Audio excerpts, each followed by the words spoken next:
and scavengers that patrol the wilderness. Out here, there's little room for mistakes. With a clear view of the endless plateau below, vultures are quick to spot any opportunity. Catching birds.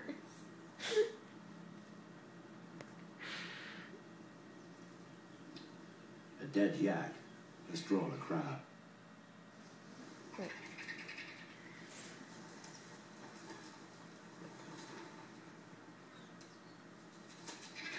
Vultures aren't famous for their table manners.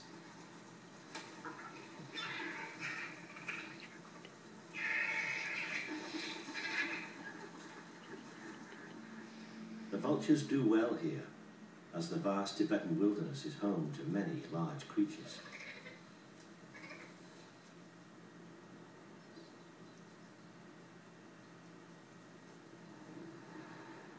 Living in herds of up to 200 in the remoter corners of the Tibetan plateau, wild yaks travel large distances